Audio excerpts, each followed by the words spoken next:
Aku pulang ke tanah air lebih awal dari yang dijadwalkan. Di bandara, aku melihat suamiku menunggu. Baru saja aku hendak menghampirinya, seorang wanita hamil tiba-tiba berlari dan memeluknya erat seraya berkata, "Sayang, aku dan bayi kita kangen sekali sama kamu." Tepat pada saat itu, pandangan kami bertiga bertemu di udara. Suamiku dan wanita itu membeku, wajah mereka pucat pasi karena terkejut. Sambil menyeret koper bututku, aku melangkah keluar dari terminal kedatangan Bandara Internasional Soekarno-Hatta. Angin dingin awal musim penghujan menyapu wajahku, membuat tubuhku menggigil. Namun, di dalam hatiku, berkobar api hangat yang tak terlukiskan.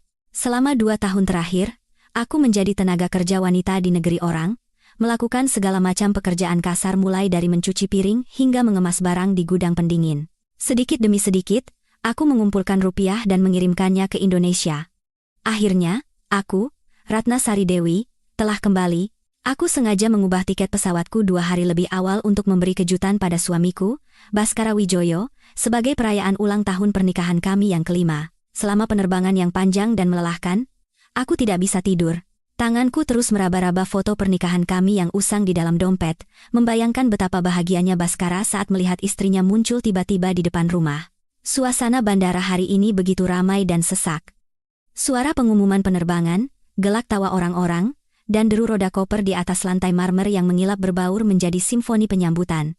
Aku mengabaikan keriuhan itu dan bergegas menembus kerumunan untuk mencari taksi. Namun, langkahku tiba-tiba terhenti. Di tengah lautan manusia yang terus bergerak, hanya aku yang seolah membeku. Di area penjemputan yang paling mencolok, berdirilah Baskara, pria yang pernah kucintai setengah mati, dengan penampilannya yang cerdas dan rapi. Mantel panjang hitam yang ia kenakan adalah hasil jerih payahku mengumpulkan uang lembur musim dingin lalu, yang kukirimkan tanpa kusisakan sepeser pun untuk diriku sendiri. Namun, bukan penampilannya yang gagah yang membuat jantungku berdebar kencang. Di tangannya, ada seikat besar mawar merah menyala, mungkin ada 99 tangkai.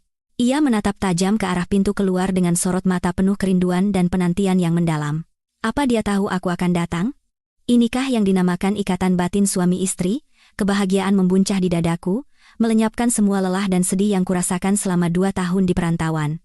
Aku meletakkan koperku, bersiap memanggil namanya, Mas Baskara, dan berlari ke dalam pelukannya, tempat yang kupercaya sebagai pelabuhan teraman dalam hidupku. Aku ingin menangis sepuasnya di dadanya, menceritakan betapa aku merindukannya, bagaimana aku bertahan setiap malam musim dingin yang sepi dengan menatap fotonya. Namun, sebelum suaraku keluar, sesosok bayangan melesat melewatiku secepat angin. Seorang wanita muda berambut panjang yang tergerai lembut, mengenakan gaun hamil longgar berwarna gading. Tanpa ragu, ia berlari ke arah Baskara dan langsung menghambur ke dalam pelukannya. Lengan putihnya melingkari leher suamiku, dan dengan suara manja yang familiar hingga membuatku merinding, ia berkata, "Sayang, aku dan bayi kita kangen sekali sama kamu, aku sudah menunggu lama sekali." Refleks, Baskara menjatuhkan buket mawar itu ke lantai dan membalas pelukan wanita itu dengan kedua tangannya. Satu tangannya bahkan dengan hati-hati menopang punggung wanita itu yang berat karena kehamilan. Ia menunduk dan mengecup keningnya dengan lembut. Senyum yang merekah di bibirnya begitu cerah dan mesra, senyum yang selama 5 tahun pernikahan kami, bisa kuhitung dengan jari pernah kuterima. Pada saat itu, duniaku hancur berkeping-keping. Serpihan kaca yang tajam seolah menusuk jantungku. Tiba-tiba, seolah merasakan tatapan yang membakar, Baskara mengangkat kepalanya. Pandangannya melewati bahu wanita itu, bertemu lurus dengan mataku yang berdiri mematung hanya beberapa langkah darinya. Senyum di wajahnya lenyap. Wajahnya yang tadinya bersemu merah, kini pucat pasi tanpa darah. Kedua matanya terbelalak seolah melihat hantu. Lengan yang memeluk pinggang wanita itu menegang, lalu terkulai lemas tanpa sadar. Wanita dalam pelukannya merasakan ada yang aneh, perlahan menoleh. Saat wajahnya terlihat jelas di bawah cahaya terang bandara, aku merasa seolah seseorang menghantam dadaku dengan palu godam raksasa. Napasku tercekat. Dia bukan orang asing. Bukan wanita sembarangan. Dia adalah sahabatku selama 10 tahun, Cynthia Lestari. Sahabat yang sebelum aku berangkat ke luar negeri, sambil menangis memegang tanganku erat-erat, aku titipkan pesan, "Cynthia, aku pergi jauh. Tolong sesekali jenguk Mas Baskara. Ya, beri dia semangat." Di tengah keramaian bandara, kami bertiga berdiri. Namun, ruang di antara kami terasa hampa, dingin, dan diliputi keheningan yang mencekam. Aku menatap Baskara, lalu Cynthia, perutnya yang membuncit, dan akhirnya buket mawar merah yang tergeletak di lantai. Bunga itu tidak pernah ditujukan untukku. Penantian yang mesra itu juga bukan untukku, istrinya yang setia menemaninya dari nol. Keheningan yang menyesakan menindih kami, seolah kami terkubur di bawah puluhan ton beton. Aku tak bisa bergerak, tak bisa mengucapkan sepatah kata pun. Cynthia, setelah keterkejutan sesaat, wajahnya memutih dan bibirnya bergetar. Ia buru-buru melepaskan diri dari Baskara, mundur selangkah, lalu bersembunyi sepenuhnya di belakang punggung suamiku, seperti hewan kecil yang mencari perlindungan dari pemburu. Kata-kata yang diucapkannya terbata-bata, nyaris berbisik, tetapi terdengar jelas di telingaku. Ratna, kenapa kamu datang sekarang? Bukannya kamu bilang akan pulang 2 hari lagi? Pertanyaannya bagai seember air es yang disiramkan ke wajahku, membangunkanku dari mimpi buruk di siang bolong. Dengan tangan gemetar, aku melepaskan pegangan koperku. Koper itu jatuh ke lantai dengan suara keras, tetapi tak ada yang peduli. Aku melangkah maju selangkah. Kakiku terasa lemas, bukan seperti milikku lagi. Aku ingin bertanya. Aku ingin berteriak. Aku ingin merobek-robek topeng kemunafikan 2 manusia tak tahu malu di depanku. Namun, sebelum aku membuka mulut, Cynthia tiba-tiba memegangi perutnya dan mengerang kesakitan. Aduh, Mas Baskara, perutku sakit sekali. Sepertinya bayinya menendang. Mendengar jeritan Cynthia, Baskara tersadar seperti orang yang baru bangun dari tidurnya. Tanpa menoleh ke arahku sekalipun, ia langsung berbalik dan memapah Cynthia. Wajahnya menunjukkan kekhawatiran luar biasa yang belum pernah kulihat sebelumnya. Ia berkata dengan panik, Cynthia, kamu kenapa? Sakit sekali? Jangan buat aku takut. Melihatku yang masih berdiri terpaku, Baskara akhirnya menoleh. Di matanya, tak ada lagi sisa-sisa ikatan pernikahan. Yang ada hanya kejengkelan dan amarah. Ia menepis tanganku yang hendak terulur dan berteriak di tengah keramaian. Kamu ini sedang apa? Berdiri di situ lihat-lihat apa? Tidak lihat Cynthia sedang hamil? Kalau ada yang mau dibicarakan, nanti di rumah. Jangan berdiri melongo di sini bikin orang takut. Kamu mau membunuh anakku juga? Kata-kata Baskara adalah belati tajam yang memutuskan benang kesabaran terakhirku. Anakku. Di depanku, ia mengakui anak itu adalah anaknya. Tanpa sepatah kata penjelasan, tanpa sedikit pun rasa bersalah, ia melindungi selingkuhannya dan anak haram mereka. Aku, istri sahnya, yang bekerja mempertaruhkan nyawa untuk menyelamatkan perusahaannya yang diambang bangkrut, kini menjadi penjahat yang mengancam cinta sejati mereka. Aku membeku di tempat. Air mata panas mengalir di pipiku, tetapi hatiku sedingin abu. Baskara tidak menunggu reaksiku. Dengan satu tangan memapah Cynthia dan tangan lainnya membawa tas tangannya, ia bergegas keluar dari bandara. Ia sama sekali tidak memedulikan aku yang ditinggalkan sendirian bersama koperku yang tergeletak dan buket mawar yang dibuang. Ia tidak menoleh sekalipun untuk bertanya apakah aku baik-baik saja setelah penerbangan panjang, atau bagaimana aku akan pulang. Baginya sekarang, aku hanyalah penghalang yang harus segera disingkirkan untuk melindungi hartanya yang paling berharga. Aku berdiri sendirian di bandara yang terasa kosong. Di sekelilingku, terdengar bisikan dan tatapan penasaran dari orang-orang asing. Mereka menatapku dengan kasihan, seseorang bahkan berdecak dan berkata, kasihan, ya, pulang kerja dari luar negeri, malah memergoki suaminya selingkuh. Seorang pria yang terburu-buru menyeret kopernya menabrak bahuku dengan keras. Aku terhuyung dan nyaris jatuh. Ia menoleh ke belakang dan membentak dengan kesal. Kalau jalan lihat-lihat, jangan melamun di tengah jalan. Minggir, aku tersenyum getir, sambil menegakkan kembali koperku yang jatuh. Penyakit mak kronis yang kudapat karena sering menahan lapar demi mengirim uang untuk suamiku, mulai terasa perih lagi. Aku melangkah gontai mencari taksi dan dengan susah payah memasukkan barang bawaanku. Duduk di dalam taksi tua, aku melihat keluar jendela. Sedan hitam milik Baskara, mobil yang kubelikan dengan uang cicilanku, melaju kencang membawa wanita lain menuju rumah kami, sarang cinta kami. Dengan suara serak, aku berkata pada sopir taksi, Pak, tolong ikuti mobil hitam di depan itu. Sopir itu melirikku dari kaca spion dengan tatapan khawatir, tetapi tidak bertanya apa-apa dan diam-diam menginjak gas. Aku menyandarkan kepalaku di kaca jendela yang dingin, menatap kota yang mulai bermandikan cahaya gemerlap. Namun, di dalam hatiku, yang ada hanyalah kegelapan pekat. Taksi berhenti di depan sebuah kompleks apartemen mewah. Apartemen yang tahun lalu kubeli dengan menjual tanah warisan orang tuaku di kampung. Aku menyebutnya istana kami, tempat yang kubanggakan sebagai saksi kami menua bersama. Namun sekarang, berdiri di depan pintu yang familiar, tanganku gemetar hebat hingga tak bisa memasukkan kunci dengan benar. Bahkan sebelum pintu terbuka, suara tawar yang terdengar dari dalam, suara kebahagiaan itu bagai jarum yang menusuk-nusuk hatiku yang berdarah. Aku mendorong pintu dan melangkah masuk. Pemandangan di depanku membuatku membeku di tempat. Koper di tanganku jatuh ke lantai dengan bunyi gedebuk. Ruang tamu luas yang dulu setiap sudutnya, mulai dari gorden hingga vas bunga, kupilih sendiri dengan penuh cinta, kini berubah menjadi seperti penitipan bayi. Di mana-mana, ada sterilizer botol susu, kereta dorong, dan tumpukan kardus susu formula impor yang mahal. Bau parfum pria bercampur dengan bau susu formula, menciptakan aroma pengkhianatan yang asam dan memuakan. Baskara sedang duduk di sofa berwarna krem. Di tangannya ada sebatang rokok yang sudah terbakar separuh. Ia mengembuskan asap dengan santai. Tepat di sampingnya, Cynthia duduk merapat. Ia sedang mengupas jeruk dan menyuapkannya sepotong demi sepotong ke mulut Baskara. Melihatku, senyum di bibir Cynthia menegang, tetapi ia tidak bangkit atau menunjukkan rasa takut.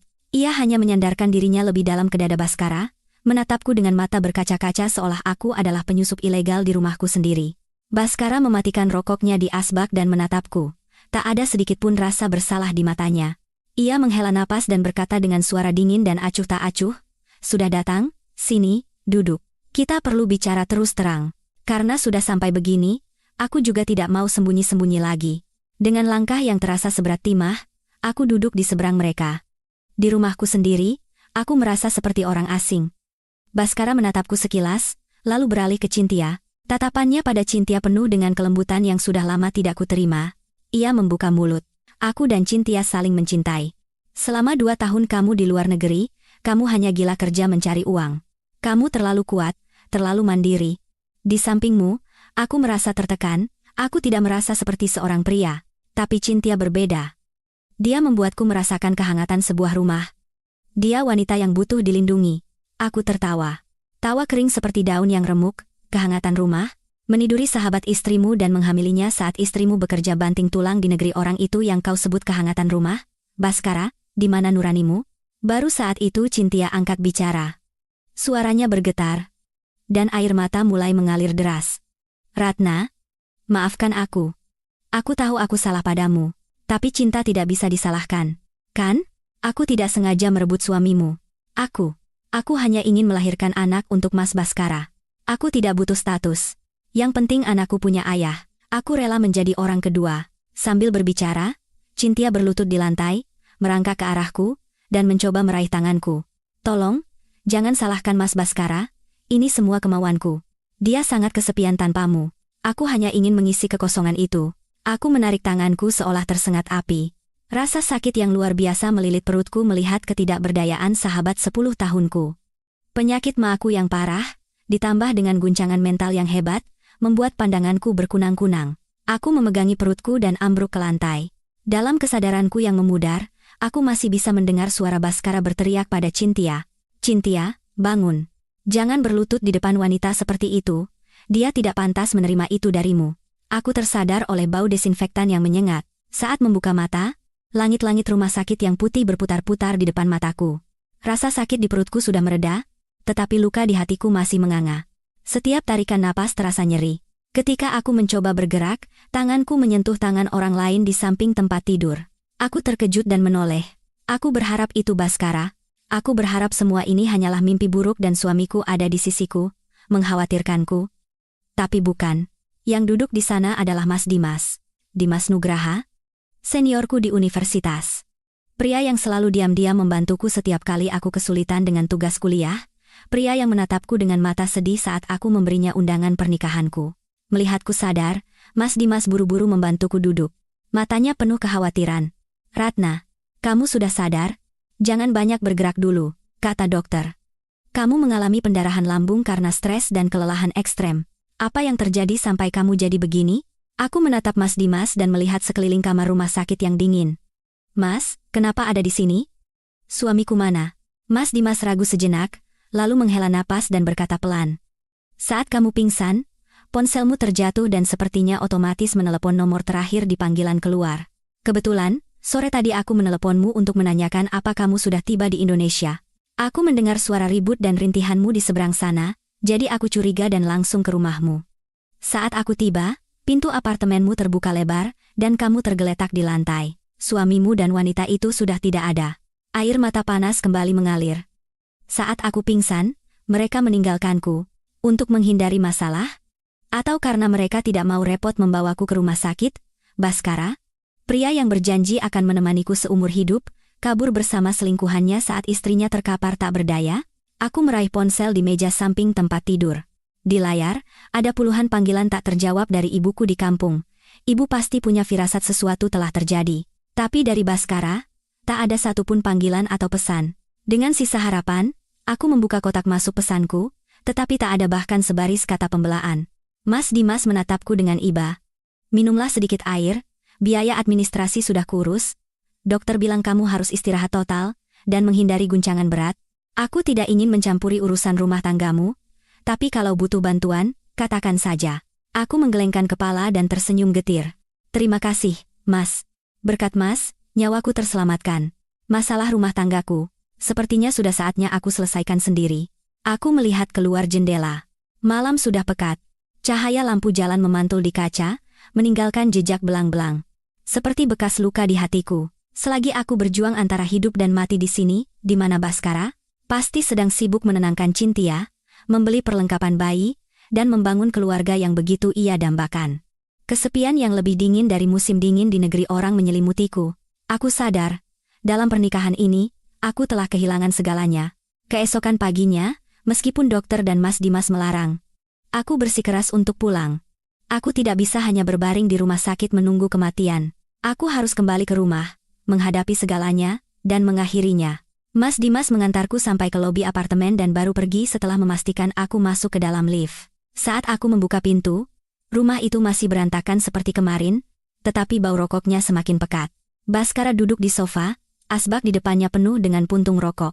Cynthia tidak terlihat. Mendengar pintu terbuka, Baskara menoleh padaku. Tatapannya menyelidik, tetapi juga tersirat kejengkelan. Tak sepatah kata pun ia bertanya tentang kesehatanku. Semalam kamu kemana saja? Kenapa telepon tidak diangkat? Mau kabur dari rumah untuk menakut-nakuti siapa? Baskara bertanya dengan nada seolah aku yang bersalah. Aku melempar tasku ke meja dan menatap matanya lurus-lurus. Aku di UGD rumah sakit. Kamu tahu? Aku hampir mati di rumah ini. Saat aku pingsan, apa yang kamu dan wanita itu lakukan? Sibuk bermesraan? Baskara tampak terkejut sejenak. Matanya goyah, tetapi ia cepat-cepat kembali memasang wajah dingin. Aku kira kamu cuma pura-pura.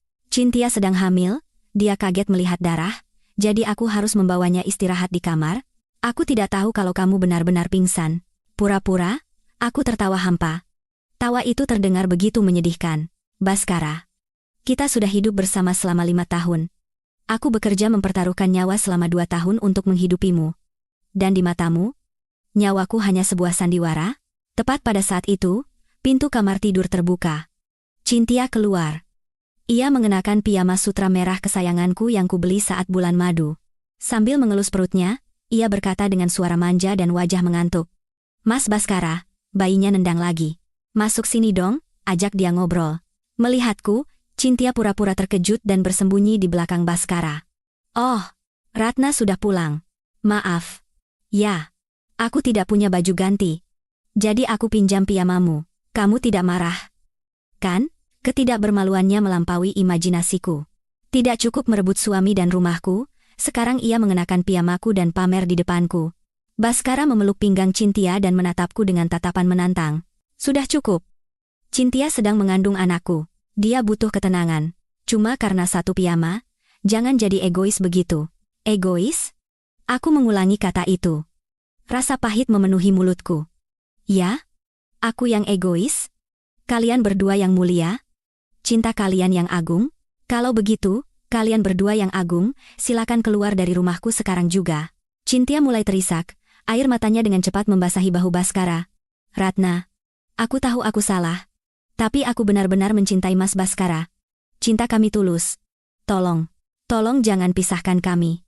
Aku tidak butuh status. Biarkan aku merawat Mas Baskara di sini saja. Melihat drama murahan di depanku, aku merasa mual. Cinta sejati, cinta yang dibangun di atas pengkhianatan, kebohongan, dan penderitaan orang lain, berani mereka sebut tulus? Aku langsung masuk ke kamar, mengambil koper lain, dan mulai mengemasi pakaianku. Aku akan pergi. Bukan sebagai pecundang yang melarikan diri, tetapi untuk mempersiapkan perang. Perang untuk merebut kembali semua yang menjadi milikku, tanpa kurang 1 rupiah pun. Aku menyewa sebuah kamar hotel kecil di dekat sebuah firma hukum sebagai tempat tinggal sementara. Kamar sempit itu berbau apek. Jauh berbeda dengan apartemen mewah dan nyaman yang telah kurawat dengan sepenuh hati, anehnya, bernapas di sini terasa jauh lebih lega. Tak ada bau rokok pengkhianat, tak ada bau parfum murahan selingkuhannya, dan yang terpenting, aku tak perlu melihat sandiwara kebahagiaan mereka yang munafik dan memuakan. Aku menelepon Mas Dimas, meminta rekomendasi seorang detektif swasta yang bisa dipercaya. Mas Dimas ragu sejenak, menasihatiku untuk menjaga kesehatan terlebih dahulu, sebelum akhirnya setuju. Aku tahu ia mengkhawatirkanku. Tetapi satu-satunya obat yang membuatku bertahan saat ini adalah kebencian. Aku tidak boleh tumbang, setidaknya, tidak sebelum melihat kedua manusia itu membayar perbuatan mereka. Malamnya, aku duduk di depan laptop. Cahaya biru dari layar menyinari wajahku yang tirus. Aku membuat akun Instagram palsu dengan nama seperti Calon Ibu Bahagia, dan mengirim permintaan mengikuti kepada Cynthia. Aku tahu betul sifatnya yang suka pamer dan haus pujian. Ia tidak akan melewatkan kesempatan mendapat pengagum baru. Benar saja, kurang dari 15 menit, ia menerima permintaanku. Masuk ke akun Cynthia. Aku seolah memasuki dunia lain. Ia memang memblokir akun asliku, tetapi akunnya terbuka untuk publik. Yang kulihat adalah lautan foto mesra dan tulisan-tulisan manis yang memuakan. Bahagia itu dicintai dan dimanja setiap hari olehnya. Tak peduli apa kata dunia, yang penting kita bersama. I love you, sayang, dan calon bayi kita. Cinta sejati, love of my life, couple goals. Foto yang diunggah bersama tulisan itu adalah foto tangan Baskara menggenggam erat tangannya. Di jari Cynthia, tersemat cincin berlian yang berkilauan. Cincin yang sama yang pernah Baskara katakan padaku ia beli untuk investasi. Ternyata, untuk disematkan di jari selingkuhannya. Semakin aku menggulir ke bawah, semakin sesak dadaku. Foto Baskara sedang bekerja, Baskara sedang tidur, foto punggungnya yang diambil diam-diam saat di dapur. Foto-foto yang diambil tepat pada saat aku bekerja membungkuk di gudang pendingin, dengan tangan pecah-pecah karena kedinginan. Saat aku makan mie instan untuk menghemat uang, mereka makan di restoran mewah dan berlibur. Terima kasih cintaku sudah membuatkan bubur sumsum untuk kita berdua. Suamiku memang selalu perhatian meskipun sibuk. Aku melihat foto semangkuk bubur sumsum hangat. Aku teringat saat aku sakit dan tidak bisa bergerak, Baskara hanya membelikanku bubur instan dan buru-buru berangkat kerja. Perbandingan itu menyulut api kebencian di dalam diriku. Aku mengambil tangkapan layar setiap postingan, setiap komentar pujian dari teman-temannya, setiap foto bukti perselingkuhan mereka yang tak tahu malu. Lalu, aku menyimpannya di sebuah folder bernama Hari Pengadilan. Bukti-bukti ini, bersama dengan riwayat transaksi bank yang sedang kukumpulkan melalui pengacaraku, akan menjadi peluru yang menghancurkan topeng pengusaha sukses dan cinta sejati mereka. Di kegelapan kamar hotel, aku duduk diam seperti hantu. Aku tidak menangis lagi, air mata wanita yang dikhianati telah mengering. Yang tersisa hanyalah perhitungan dingin seorang istri yang akan merebut kembali hak-haknya. Ingin menikmati kebahagiaan di atas penderitaanku? Kita lihat saja, seberapa lama kebahagiaan itu akan bertahan setelah uang dan kehormatan mereka lenyap. 2 hari kemudian, sebuah pesan masuk dari Baskara. Singkat dan dingin, sama seperti sikapnya padaku beberapa hari terakhir. Datang ke Cafe X. Aku dan Cynthia mau menyelesaikan masalah ini denganmu. Jangan menghindar lagi, kita selesaikan secepatnya. Aku tertawa sinis. Menghindar, yang sedang menghindari tanggung jawab dan akal sehat bukanlah aku, tapi dia. Aku merias wajahku tipis untuk menutupi kepucatan, mengenakan gaun hitam yang elegan, dan berangkat ke tempat yang dijanjikan. Cafe X adalah tempat kencan pertama kami, tempat di mana aku dengan naifnya percaya pada cinta abadinya. Sekarang, di tempat yang sama, aku datang untuk mengakhiri segalanya. Baskara dan Cynthia sudah ada di sana. Tapi hari ini, mereka tidak datang berdua. Di samping Cynthia, duduk seorang wanita parubaya dengan blos motif bunga yang mencolok dan riasan tebal yang norak. Ia sedang menyeruput jus jeruk sambil mengamati sekeliling. Pergelangan tangannya penuh dengan gelang emas berkilauan yang jelas-jelas dibeli dengan uang Baskara. Melihatku masuk, Baskara tetap memasang wajah dingin, bahkan tidak berniat untuk berdiri. Cynthia bersandar pada Baskara, matanya sembab seolah baru saja menangis, memainkan perannya dengan sempurna sebagai korban yang ditindas oleh istri sah. Wanita parubaya itu Ibu Ratih. Ibu Cynthia meletakkan gelas jusnya dengan keras dan menatapku dari atas ke bawah dengan bibir mencibir. Suara melengkingnya menggema, "Oh, ini toh yang katanya istri pertama yang baru pulang dari luar negeri. Dilihat-lihat kasihan juga, ya. Tapi memangnya kamu apakan anak saya sampai dia ketakutan begitu?" Aku menarik kursi di seberang mereka dan duduk dengan tenang. "Selamat siang, Mas Baskara dan Cynthia. Ibu ini pasti ibunya Cynthia, ya? Saya kira ini masalah kita bertiga." Ada urusan apa ibu datang kemari? Mendengar kata-kataku, Ibu Ratih menggebrak meja. Pengunjung meja sebelah terkejut. Lehernya berurat saat ia berteriak. Urusan apa katamu? Tentu saja membela hak anakku. Kamu itu sudah 2 tahun meninggalkan suami, tidak menjalankan kewajiban sebagai istri. Anakku, Cynthia. Kasihan melihat suamimu kesepian, jadi dia merawatnya. Apa yang salah? Sekarang anakku sudah mengandung cucu penerus keluarga ini. Bukannya berterima kasih. Kamu malah mau mengusirnya. Baskara, bukannya menghentikan kekasaran mertuanya, malah menimpali. Ucapan ibu benar. Cynthia sudah terlalu banyak menderita, meskipun dia bilang tidak butuh status, aku tidak bisa membiarkannya menderita lagi. Aku memanggilmu hari ini untuk memberitahumu. Kita cerai. Rumah dan aset akan kuberikan sedikit sebagai uang pesangon untuk mengganti masa mudamu. Aku tersenyum miring. Ketidakbermaluan manusia-manusia ini sungguh di luar dugaanku. Mau kasih berapa? 10 juta? 20 juta? Semurah itukah masa muda dan jerih payahku? Saat itu, Cynthia angkat bicara. Suaranya bergetar memohon. Ratna, aku tahu kamu marah, tapi perkataan ibuku benar. Hidupku sudah sangat menyedihkan. Aku lahir sebagai anak haram, seumur hidup diejek karena tidak punya ayah. Aku hanya ingin memberikan keluarga yang utuh untuk anakku. Tolong, demi aku dan anakku, lepaskan Mas Baskara. Ya, kata-kata Cynthia menjadi pemicu yang menghancurkan sisa kesabaranku. Untuk membenarkan perselingkuhannya, ia menjual masa lalunya sebagai anak haram dan menjadikan anak yang tak berdosa sebagai tameng. Sahabat yang pernah berjanji akan berbagi suka dan duka, kini menggunakan semua yang telah kubangun untuk menusuk jantungku. Melihatku diam, Ibu Ratih semakin menjadi-jadi. Ia menunjuk-nunjuk wajahku. Lihat apa? Omongan anakku salah, dia sudah rela jadi istri simpanan, tidak minta pesta pernikahan, apalagi yang kamu mau? Pantesan suamimu bosan dan pergi, ternyata istri Mia picik begini. Kalau kamu tahu diri, tanda tangani saja surat cerai itu, jangan bikin malu keluarga dengan memperbesar masalah. Aku menarik napas dalam-dalam, menahan amarah yang mendidih. Lalu, aku berdiri dan tanpa kata mengayunkan tanganku, menampar pipi Cynthia dengan keras. Plak! Suara tajam itu menggema di seluruh kafe. Saking kerasnya tamparanku, wajah Cynthia sampai berpaling dan jejak 5 jari yang merah membekas jelas di pipi putihnya. Kafe seketika hening, semua mata tertuju pada kami. Cynthia memegangi pipinya, menatapku dengan mata terbelalak penuh syok, lalu menangis tersedu-sedu. Kamu berani menamparku? Kenapa tidak?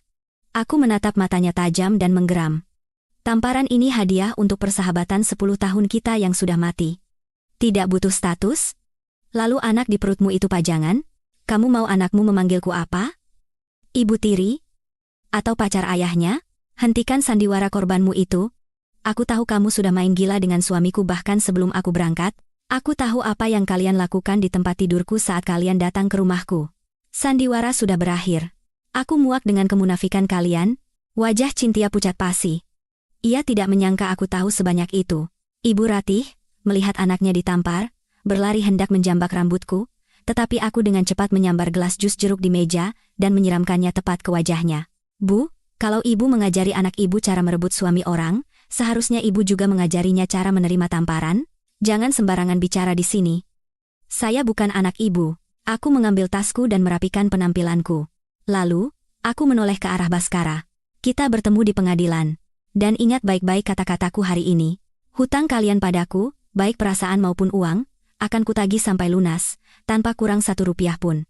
Setelah itu, aku berbalik dan berjalan pergi, meninggalkan 3 orang yang meronta-ronta di dalam kubangan lumpur yang mereka ciptakan sendiri. Saat keluar dari kafe, sinar matahari yang cerah sempat membuatku pusing, tetapi anehnya hatiku terasa ringan.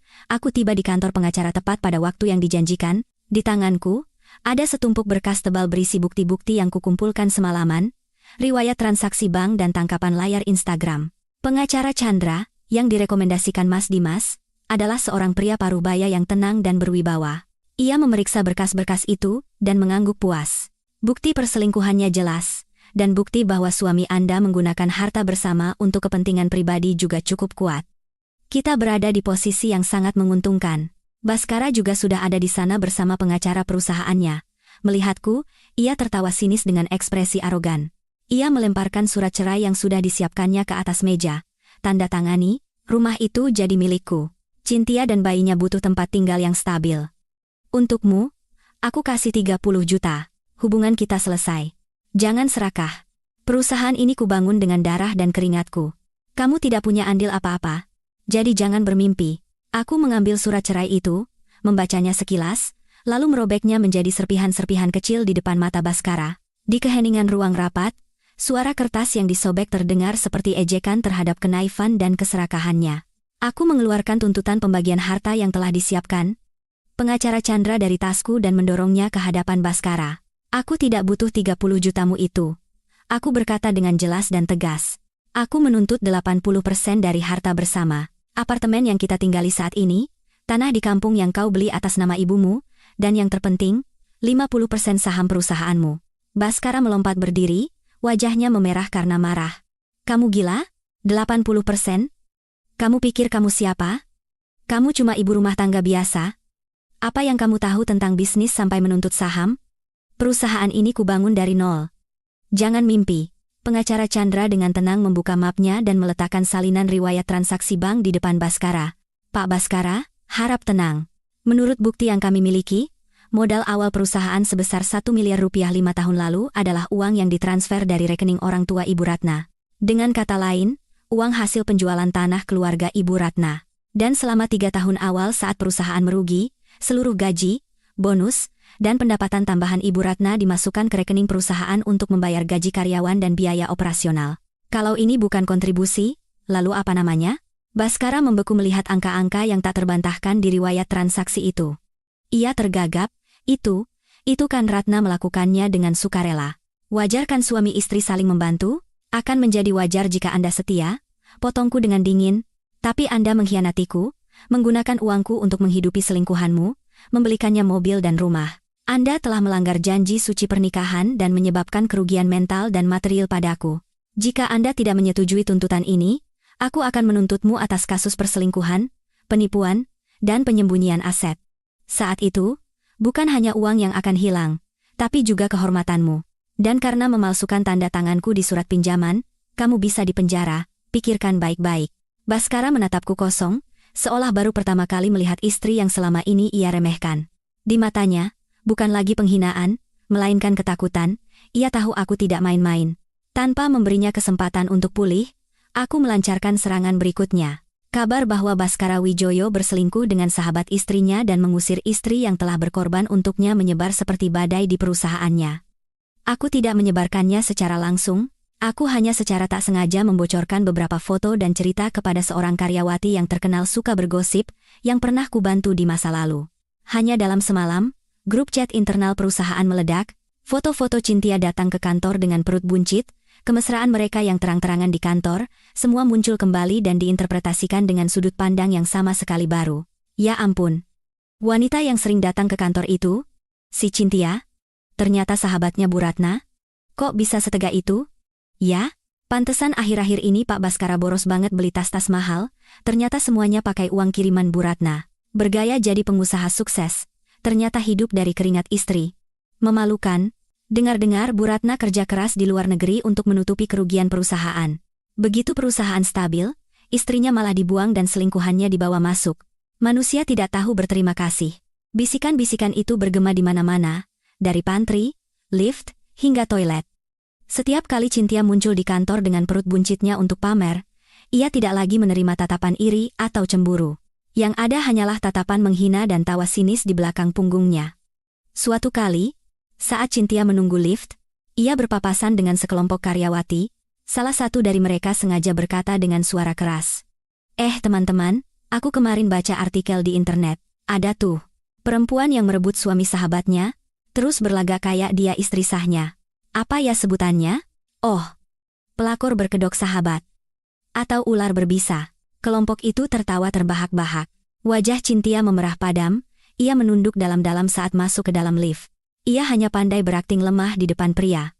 Di hadapan cemoohan publik, ia hanyalah sosok yang pengecut dan menyedihkan. Citra Baskara sebagai suami teladan dan penyayang keluarga yang telah lama ia bangun, mulai retak parah. Mitra bisnisnya pun mulai mendengar desas-desus itu.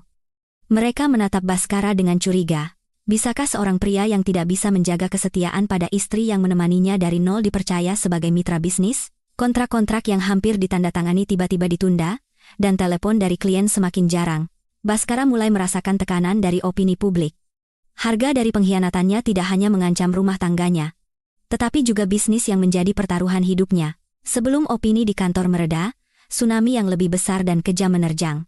Pedang bermata dua paling tajam di era ini, media sosial, mulai beraksi. Salah satu teman lama Cynthia, di kampung halamannya mungkin muak dengan pameran kebahagiaan palsunya di internet. Menulis sebuah postingan panjang di sebuah forum online, membongkar masa lalu gemilang keluarga Cynthia. Tulisan itu menyebar dengan cepat ke berbagai komunitas dan menjadi viral tak terkendali. Ternyata, bakat Cynthia merebut suami orang bukan bawaan lahir, melainkan hasil didikan sistematis dari ibunya. Tetangga itu membeberkan masa lalu Ibu Ratih secara detail. Ibu Ratih dulunya juga seorang pelakor profesional yang menghancurkan rumah tangga seorang pengusaha kaya di desa mereka, mengusir istri sah dan anak-anaknya. Namun, karma berlaku. Saat pria itu bangkrut, ia juga dicampakkan dan harus kembali ke rumah orang tuanya sambil mengandung Cynthia. Netizen menyebutnya DNA pelakor. Di bawah postingan Instagram Cynthia, hujan-hujatan mengerikan turun. Buah jatuh tidak jauh dari pohonnya. Keluarga sampah. Merebut suami sahabat 10 tahun? Lebih rendah dari binatang. Sudah numpang hidup, gayanya selangit. Orang-orang kayak gini harusnya dibuang ke pulau terpencil. Kata-kata penuh kebencian itu menjadi panah yang merobek-robek sisa harga diri ibu dan anak itu. Baskara, yang lebih mementingkan citra daripada nyawa, kini menjadi sasaran cemoohan kemanapun ia pergi. Ia pulang ke rumah dengan wajah murka. Begitu membuka pintu, ia melihat Ibu Ratih duduk bersila di sofa sambil makan kuaci. Baskara tak bisa menahan amarahnya dan menendang meja kaca. Ia menggeram, "Apa yang kalian lakukan? Kenapa masa lalu kotormu itu bisa tersebar di internet? Kalian mau membuatku tidak bisa menunjukkan muka di masyarakat?" Ibu Ratih yang biasanya galak, hendak membantah, tetapi ciut melihat mata Baskara yang merah seperti binatang buas. Cynthia berlari keluar dari kamar, menangis dan bergantung di lengannya. "Mas Baskara, jangan percaya omongan mereka. Itu semua perbuatan Ratna. Pasti dia yang membayar orang untuk memfitnah aku dan ibuku. Dia cemburu dan ingin menghancurkan kebahagiaan kita." Baskara menepis tangan Cynthia. Tak ada lagi cinta di matanya. Hanya kejengkelan dan kecurigaan. Ia mengeluarkan ponsel dan meneleponku. Aku melihat nama calon mantan suami di layar, tersenyum sinis, dan menjawab telepon. "Ratna, perbuatan licik apa yang kamu lakukan di internet?" teriak Baskara. "Kamu bayar orang untuk mencemarkan nama baik keluarga Cynthia? Kamu mau membunuh mereka perlahan-lahan? Kamu tidak punya hati nurani?" Aku menjawab dengan suara ringan seperti angin. "Mas Baskara, kita sudah hidup bersama 5 tahun. Apa aku terlihat seperti orang yang punya waktu untuk itu? Daripada mengurusi orang lain, lebih baik aku mengurusi hidupku sendiri." Kebenaran itu memang menyakitkan. Bangkai yang ditutupi, baunya akan tercium juga. Daripada menelepon dan menyalahkanku, lebih baik tanyakan lagi pada ibu mertuamu yang terhormat itu, seberapa gemilang masa lalunya. "Oh, dan selamat ya, atas gelar menantu pelakor yang membanggakan itu." Aku menutup telepon sebelum ia sempat melontarkan makian lebih lanjut. Aku tahu, benih kecurigaan dan kebencian telah mulai tumbuh di hati Baskara. Cinta sejati yang begitu ia agung-agungkan hanyalah istana pasir yang dibangun di atas fondasi yang busuk. Cukup satu ombak kecil untuk meruntuhkannya. Perang media sosial hanyalah perang psikologis. Pukulan mematikan yang sebenarnya ada pada masalah finansial. Pengacara Chandra meneleponku. Ia telah mendapatkan bukti bahwa 6 bulan lalu, Baskara memalsukan tanda tanganku untuk mengambil pinjaman sebesar 2 miliar rupiah dari bank. Ia bilang uang itu untuk ekspansi bisnis, tetapi kenyataannya digunakan untuk membeli sedan mewah yang ia pakai sekarang dan membiayai gaya hidup mewah Cynthia. Aku memanggil Baskara ke sebuah kafe. Kali ini, hanya kami berdua. Baskara datang terlambat 15 menit. Wajahnya sangat tirus, janggutnya tidak terawat, pakaiannya kusut, ia bukan lagi sosok CEO yang gagah. Ia lebih mirip pecundang yang berusaha mempertahankan sisa harga dirinya. Aku meletakkan sebuah map tebal di atas meja dan mendorongnya ke arahnya. "Tanda tangani surat cerai ini. Sesuai kesepakatan awal, 80% aset dan 50% saham perusahaan menjadi milikku." Baskara tertawa sinis, membuang rokoknya ke lantai dan menginjaknya. "Masih bermimpi? Ya? Sudah kubilang, 30 juta. Tidak lebih. Kalau tidak mau, gugat saja. Perang di pengadilan butuh waktu bertahun-tahun.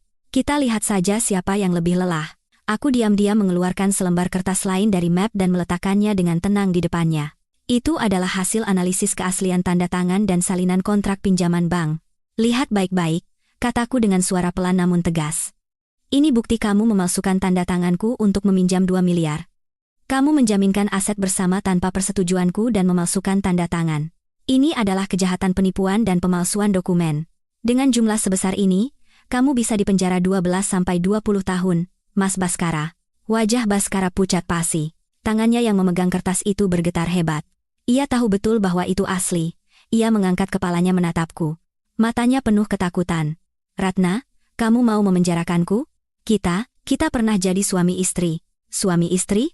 Aku tertawa hampa. Saat kamu memeluk Cynthia dan mengusirku dari rumah, apa kamu ingat kata suami istri?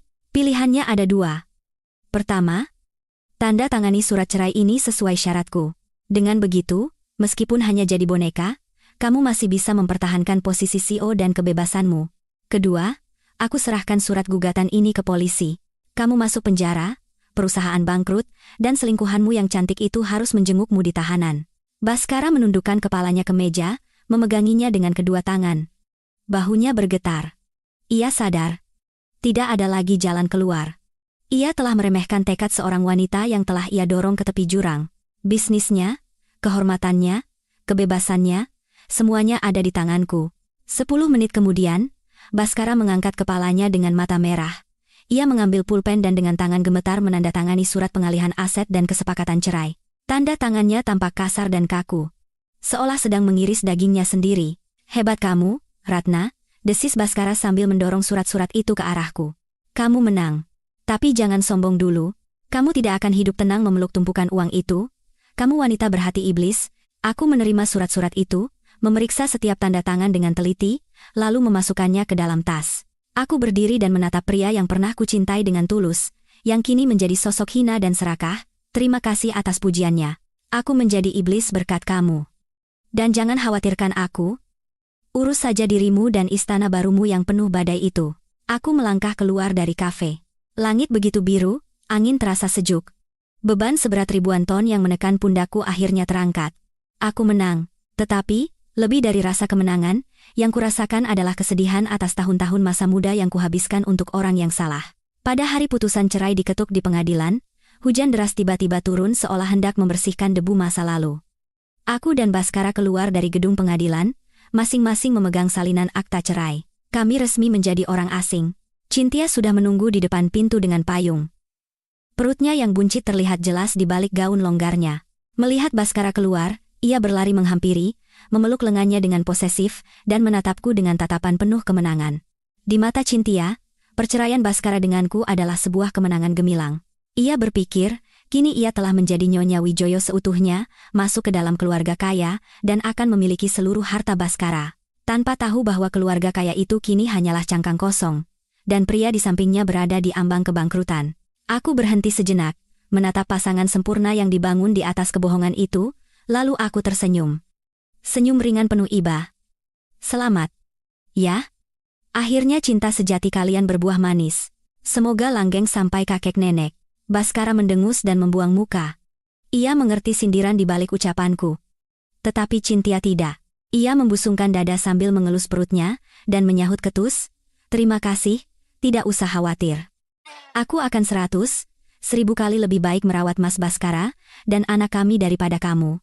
Sekarang kamu sudah dapat uang, jangan lagi berkeliaran di depan kami. Pergi sana." Aku menatap Cynthia dan menggelengkan kepala. Cynthia, kamu masih saja naif. Kuharap cinta kalian cukup hebat untuk bertahan hidup hanya dengan minum air putih di masa depan. Pegang erat-erat angsa emasmu itu, jangan sampai dia jatuh. Setelah itu, aku membuka payung merah terangku dan melangkah tegas menembus hujan. Suara hak tinggiku berderap ringan. Aku tidak menoleh ke belakang, tetapi aku bisa merasakan tatapan marah Cynthia dan keheningan Baskara yang mematikan. Aku meninggalkan mereka hadiah terakhir. Hadiah berupa kebenaran kejam yang akan segera mereka hadapi. Di dalam taksi menuju apartemen baruku, aku menatap tetesan air hujan yang mengalir di kaca jendela. 5 tahun pernikahan, 10 tahun persahabatan. Semuanya berakhir dengan selembar kertas tipis. Bohong jika aku bilang tidak sakit. Tapi rasa sakit ini perlu, seperti mengangkat tumor ganas untuk menyelamatkan tubuh. Mulai sekarang, aku akan hidup untuk diriku sendiri, tidak akan lagi berkorban untuk seseorang yang tidak berharga. Segera setelah proses perceraian selesai, aku menjalankan tahap berikutnya dari rencanaku, menjual apartemen mewah yang pernah menjadi istana kami dan kini menjadi sarang pengkhianatan. 80% saham apartemen itu milikku, dan Baskara yang terlilit hutang tidak punya uang tunai untuk membeli sahamku, jadi semua keputusan ada di tanganku. Aku menjualnya sedikit di bawah harga pasar agar cepat laku. Aku tidak ingin terikat dengan kenangan kotor di sana sedetik pun lebih lama. Mendengar kabar apartemen akan dijual, Baskara mengamuk. Ia meneleponku, melontarkan makian dan ancaman, tetapi aku menjawab dengan tenang. Kalau mau mempertahankan rumah itu, cari uang dan beli sahamku. Kalau tidak, kosongkan barang-barangmu paling lambat hari Minggu ini. Pemilik baru akan masuk. Tentu saja, Baskara tidak bisa mendapatkan uang sebanyak itu. Ia akhirnya dengan terpaksa membawa Cynthia yang hamil tua, dan Ibu Ratih yang serakah pindah dari apartemen mewah ke sebuah kontrakan tua dan kumuh yang ia temukan dengan tergesa-gesa. Kehidupan nyonya besar yang diimpikan Cynthia pecah seperti gelembung sabun. Kontrakan yang mereka tempati sempit dan pengap, cat dindingnya mengelupas di sana-sini, begitu membuka pintu, Ibu Ratih langsung menutup hidung dan mengeluh. Ya ampun, mana bisa hidup di tempat seperti ini? Kandang anjing saja lebih bagus. Katanya rumah menantuku megah. Kenapa sekarang kita terdampar di pojokan begini? Apa semua uangnya dirampas perempuan itu? Baskara, yang pikirannya sudah pusing karena masalah perusahaan, meledak mendengar keluhan Ibu Ratih. Berisik, harusnya ibu bersyukur masih punya tempat tinggal. Memangnya uang turun dari langit? Anak ibu itu tidak tahu cara cari uang, cuma tahu menghabiskannya, sekarang malah bawa ibunya untuk ikut numpang. Cynthia, lelah karena kehamilan dan malu karena suaminya memarahinya di depan ibunya, tidak bisa menahan diri. Ia menangis. Kenapa kamu membentak ibuku? Ibu kan khawatir soal cucu di perutku. Sejak pindah ke lubang tikus ini, kita tidak pernah makan enak. Dan mobil yang kamu janjikan itu? Balik nama atas nama ibuku ya, biar ibu bisa pergi-pergi dengan nyaman. Sampai kapan harus naik taksi terus? Kalau kamu kenapa-napa, setidaknya kami berdua punya pegangan. Baskara menatap kosong kedua wanita di depannya. Usia mereka berbeda, tetapi keserakahan mereka sama. Tiba-tiba ia teringat masa-masa hidup bersamaku. Orang tuaku di kampung, meskipun miskin, tidak pernah meminta sepeser pun darinya. Sebaliknya, saat tahu Baskara kesulitan memulai bisnis, mereka diam-diam memberiku uang simpanan hari tua mereka untuk kusampaikan padanya. Sementara ibu dan anak ini, saat ia punya uang, mereka menempel seperti lintah. Sekarang ia akan bangkrut, mereka malah berpikir untuk mengamankan aset. Ia tertawa getir dan menatap lurus ke arah Cynthia. Minta balik nama mobil, takut aku bangkrut, takut aku jadi gembel. Jadi mau mengamankan harta duluan, begitu? Cynthia, kamu mencintaiku atau uangku? Ucapan ibumu benar, aku sekarang sudah tidak punya apa-apa. Kalau kamu punya kemampuan, cari saja pria kaya lain. Setelah berkata begitu, Baskara masuk ke kamar dan membanting pintu. Di belakangnya, terdengar makian Ibu Ratih dan tangisan Cynthia. Berbaring di ranjang yang berderit sambil menatap langit-langit yang bernoda, ia menelan air mata pahit. Ia telah membuang berlian demi kerikil yang serakah. Saat grup Mahardika mulai mencekik aliran dana perusahaannya, uang mereka semakin menipis. Meja makan yang dulu penuh hidangan lezat, kini hanya diisi tahu, tempe, dan beberapa potong daging babi asin. Malam itu, suasana di meja makan terasa begitu mencekik. Ibu Ratih mengambil sepotong tahu sambil mencibir. Tahu lagi? Makan begini terus. Bagaimana gizi cucuku? Menantu macam apa yang membiarkan anak istrinya kelaparan begini? Baskara, dengan kepala tertunduk di mangkuk nasinya, berkata pelan, kalau tidak mau, jangan dimakan, saya sudah berusaha semaksimal mungkin. Semuanya sedang sulit, tolong diam sebentar. Cynthia, yang mual karena mengidam, mendorong piringnya dan merengek. Aku tidak mau makan ini. Aku mau makan sup ayam ginseng. Mau sarang burung walet juga, Mas? Pinjam uang sama temanmu, dong. Belikan untukku. Bayinya menendang-nendang. Katanya lapar. Baskara meletakkan sendoknya dengan keras. Suara itu membuat ibu dan anak itu terlonjak. Ia berteriak. Pinjam? Pinjam sama siapa? Semua temanku menghindariku setelah tahu aku dicampakkan istriku dan perusahaanku diambil alih. Kalian pikir uang itu daun?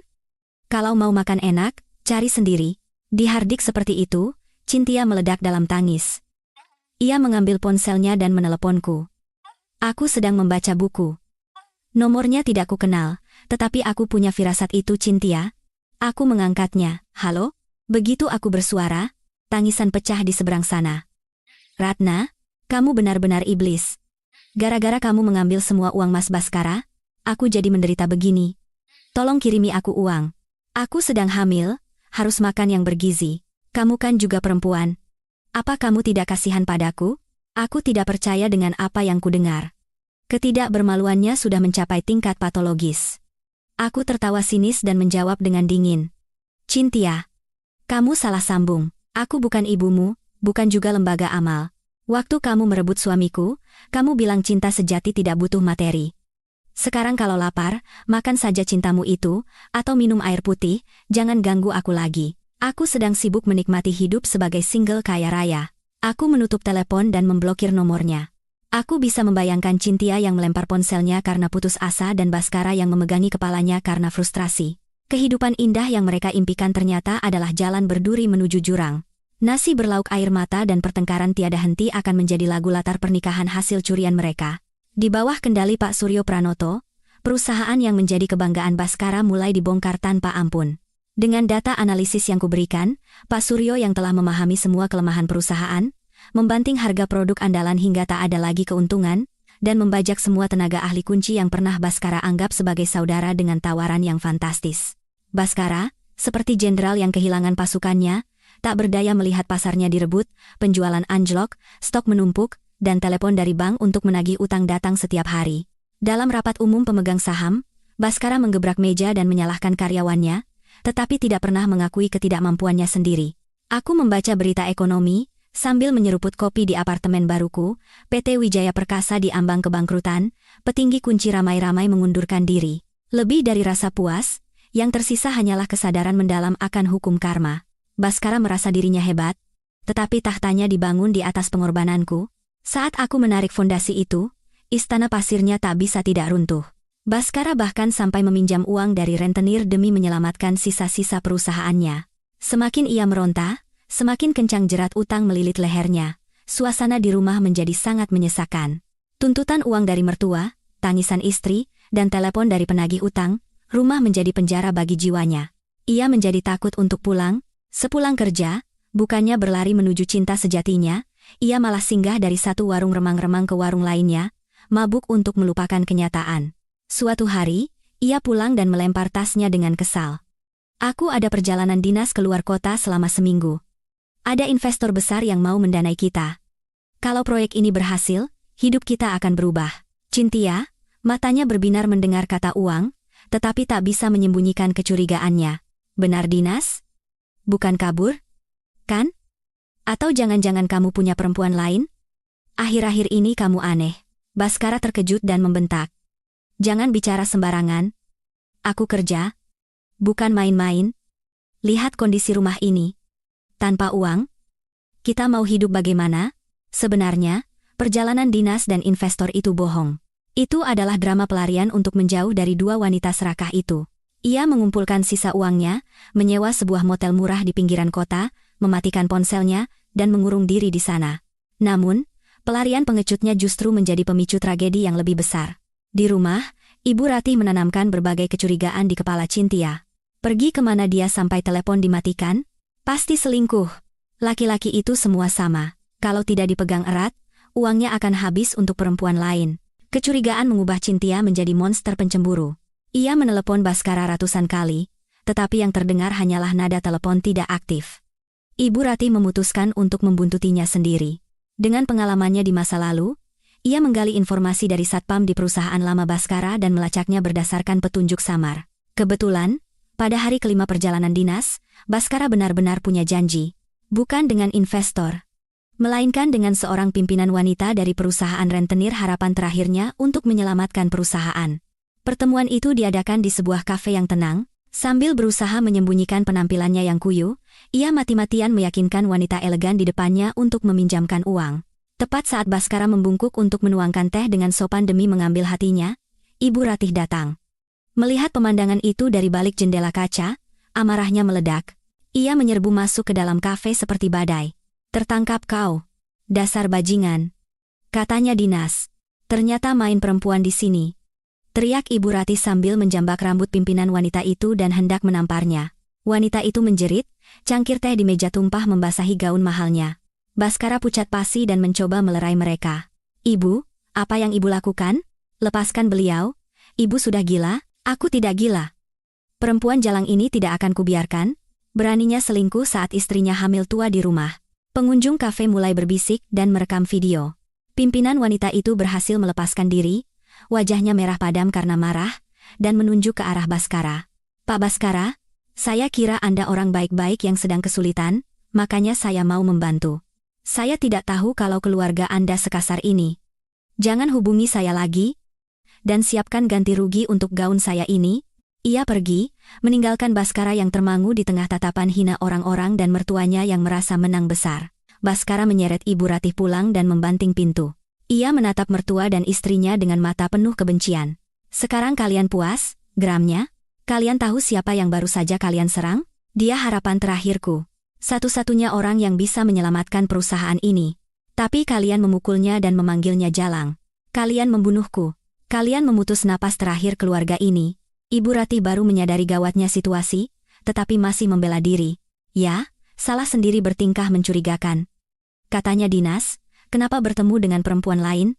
Wajar kan aku curiga. Cynthia ikut menangis.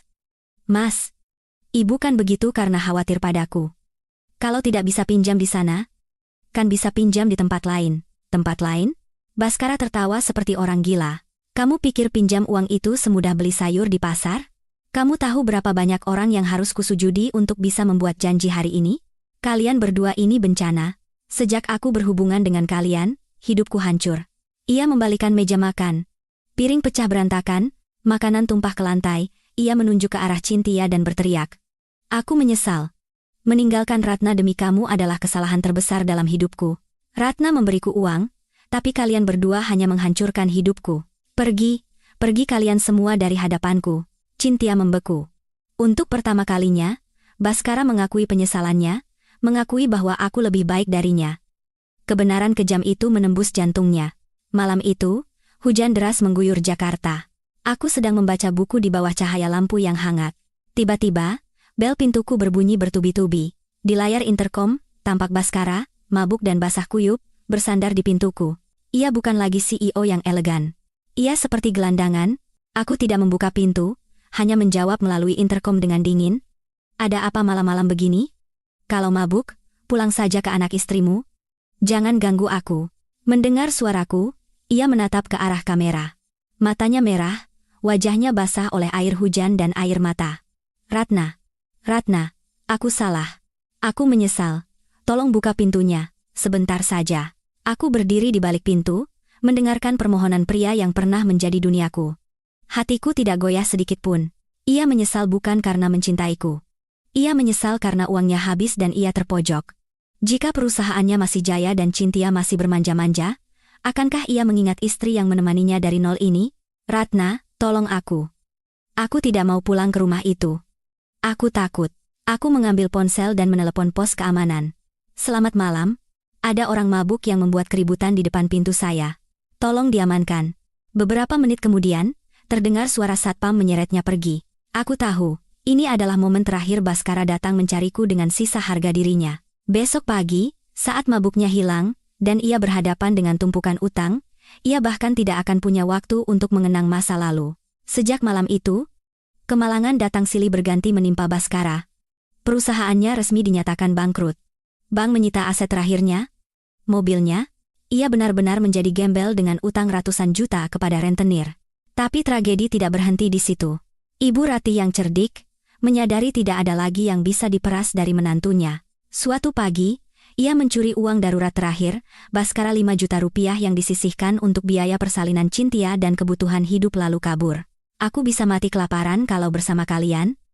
Uang ini kuambil sebagai ganti biaya membesarkanmu, begitu bunyi pesan yang ia tinggalkan. Cynthia, syok karena dicampakkan oleh ibu kandungnya sendiri, kehilangan kata-kata. Baskara kehilangan akal sehat dan mencekik lehernya. Semua ini gara-gara kalian. Gara-gara keserakahan kalian. Hidupku jadi begini. Akibat guncangan itu, Cynthia merasakan sakit perut yang hebat dan pingsan. Darah menggenang di lantai. Baskara baru tersadar, tetapi tak ada sepeser pun uang di sakunya.